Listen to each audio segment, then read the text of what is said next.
কাঁঠালের বিচির ভর্তা তো সবাই খেয়েছেন, কিন্তু আজকে আমি বানাবো ঘরোয়াভাবে। কিভাবে অনেক মজা করে ঘরের উপকরণ দিয়ে অনেক মজা করে কাঁঠালের বিচির ভর্তা বানানো যায় সেটাই দেখাবো।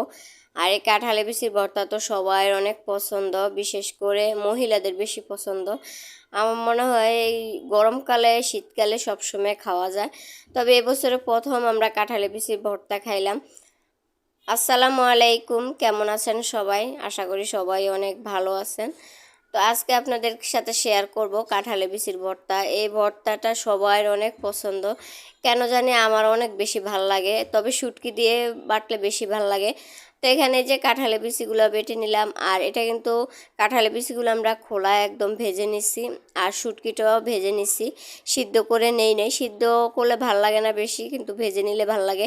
তো কাঁঠালের বিচিটা আগে বেটে তুলে নেওয়া হয়েছে। তো এখানে হচ্ছে মরিচ আর এখন রসুন বেটে নিল, আর এখন শুটকি বেটে নিতেছি। আর এই কাঁঠালের বিচির ভর্তার সাথে শুটকি দিলে অনেক বেশি মজা লাগে।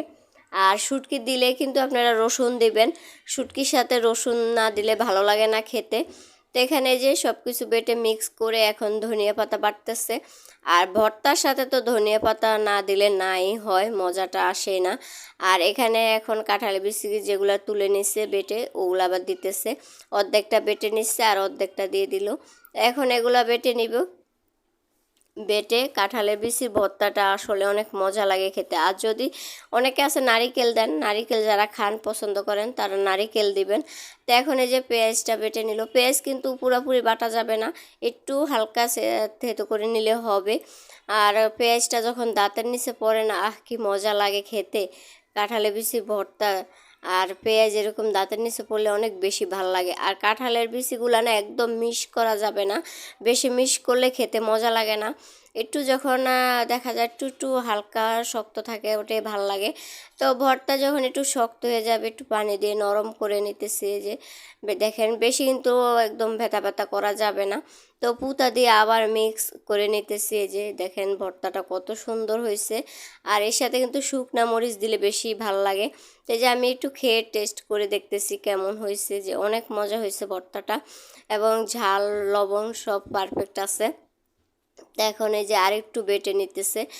দেখেন একদম কিন্তু মিশ হয় নাই, আবার একদম সব দানা দানা থেকে যায় নাই। তো এখানে ভাগ করা হইতেছে, যিনি বাড়ছে ওনার এক ভাগ, আর আমাদের দুই জালে দুই ভাগ। তো এখানে তিন ভাগ করা হয়েছে। আর ভর্তাটা দেখে না আমার ভাত খেতে ইচ্ছে করলো সাথে সাথে। তো আমি সাথে সাথে করে পান্তা ভাত নিয়ে খেয়ে নিলাম।